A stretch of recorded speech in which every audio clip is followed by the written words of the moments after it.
Bismillahirrahmanirrahim. Today, again, I would like to present a lecture on the poem Elegy written in a country churchyard by Thomas Gray. Elegy is a poem in which a poet shows his grief over the deceased people or someone close to him. So here in this poem, Thomas Gray tells us about the people who are buried in churchyard near Hampden and Hamlet village. He starts, the curfew tolls the knell of parting day. He says that curfew tolls, sound of this bell tied in the neck of the kettles, shows that day is going to off. It means just darkness is going to start over the lea, over the meadows. The lowering herd wind slowly over the lea, and kettles are moving towards their homes because there is no more lightning. Again, meadows is empty, kettles are moving towards their homes. The ploughman homeward plots his weary way. Now he personifies weary way. Actually, way is not weary, but the ploughman is weary. So, farmer, ploughman, moves with his cattle cart towards home and leaves the world to darkness and to me. And there will be darkness over here, and I will be alone in this atmosphere. Now fades the glimmering landscape on the side.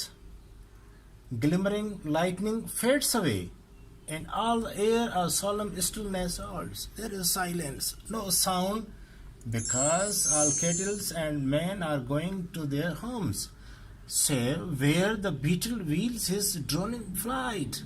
The sound of these wheels as they go away from the poet, their sound becomes very distant, very low sound, and drowsy tinkling lull the distant folds. That sound tells that these carts are too much away, they are gone from the sight.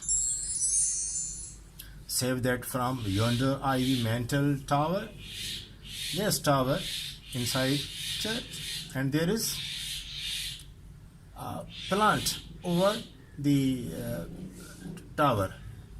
The moping owl does to the moon complain, and there is owl who complains to the moon. What does he complain? Of such as wandering near her secret bower, molliest her ancient solid rein, or somebody has taken away, forfeited his rein, as he was a king, and now he complains to the moon that his rein must be recovered.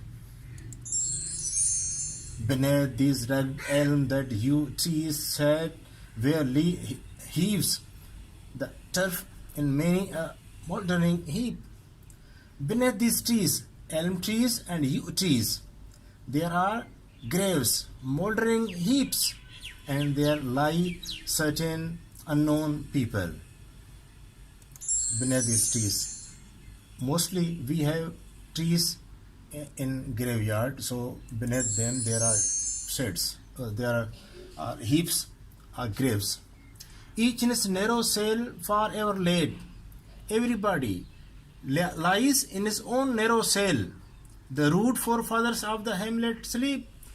There is a village, hamlet, nearby this church, and the forefathers of this village, they lie here in their own narrow cells like this. This one is lying here, and the condition of cell is this. The breezy call of incense breathing mourn, the swallow twittering from the straw-billed shell. There will be morning, there will be breeze, there will be twittering of swallows in daily life as per route. The cock's shrill clarion or echoing horn no more shall rouse them from their lowly bed.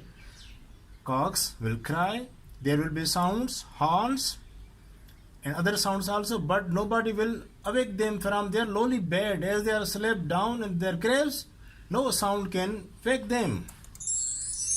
For them no more blazing hearth shall burn, or busy housewife ply her evening care. Nobody is going to prepare food for them, as there is no chance for their coming. So, nobody is going to care them. No children run to lisp their sir's return. No child will wait for sir's father's return, or climb his knees, the envied kiss to share. Our father will come and give him or her a kiss. Nobody will wait for him because he is not coming. Now the author says that when they were alive, what they did. After did the harvest to their sickle yield. Mostly they were farmers, and they took sickles in their hands while harvesting the crop. Their furrow of the stubborn glebe has broke. When they plowed their field, now after mature of the crop, their furrows are no more visible due to watering the field. How jocund did they drive their team afield when they were alive? They plowed in the field. How they were happy. Happiness shows in the face of this man. How bored the woods beneath their sturdy stroke. When they were tired, how they came and sat together and talked with themselves.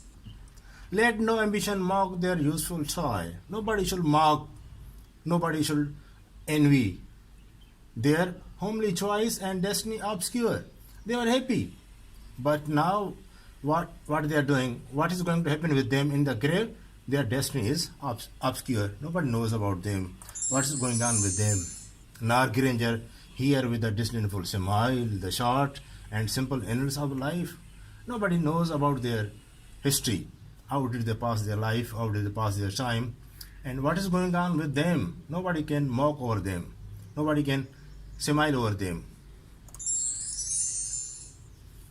The boast of heraldry, the pomp of power, whatever wealth, whatever you achieve in your life, and all that beauty, whatever beauty you have, all that wealth ever gave, whatever wealth gave you, awaits alike the inevitable hour.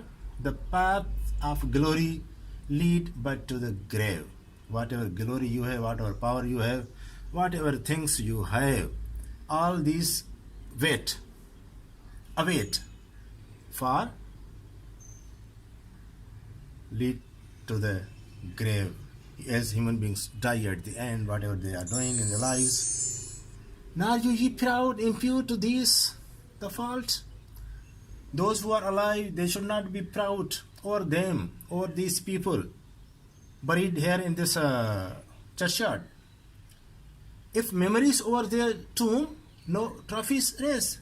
If there are no trophies, there are not tombs over their graves, you should not laugh over them, because they are very simple men, where through the long drawn L and fretted vault, the pealing anthem swells the notes of praise. Nobody should worry, nobody should laugh over them if there are no L's and no vaults over their graves. Nobody is going to sing in their praise anthems. Can a storied urn or animated bust back to its mansion call the fleeting breath?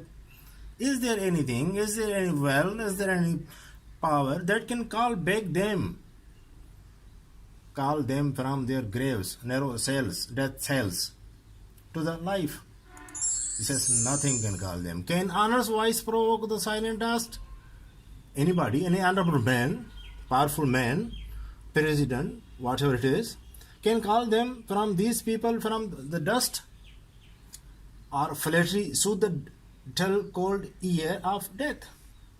Or flattery can shut more deaths in this world?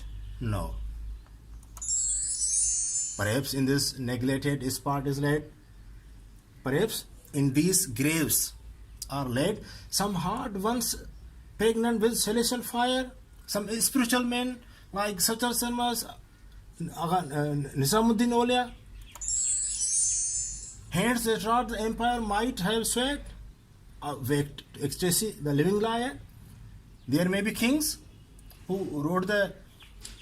who ruled over the area and wanted to try for the betterment of the living of the man, people, but knowledge to their eyes, her ample page, which with the spoil of time did never unroll.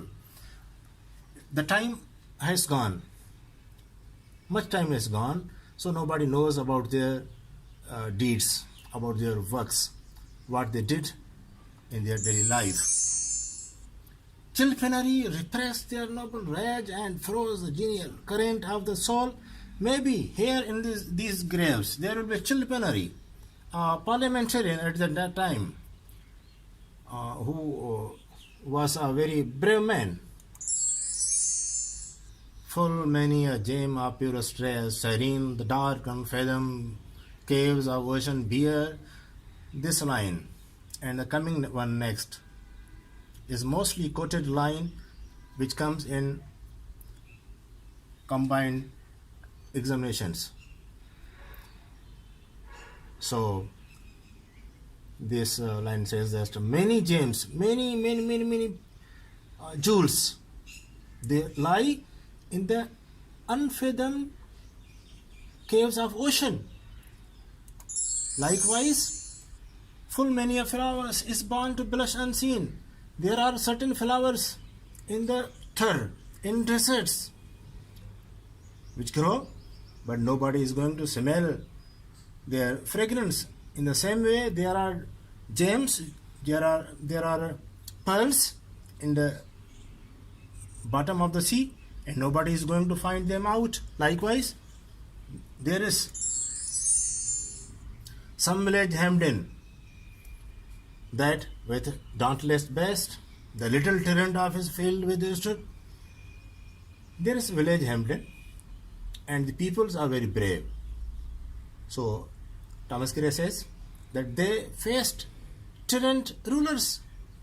Some mute, inglorious Milton here may be, there may be Milton, like means poets.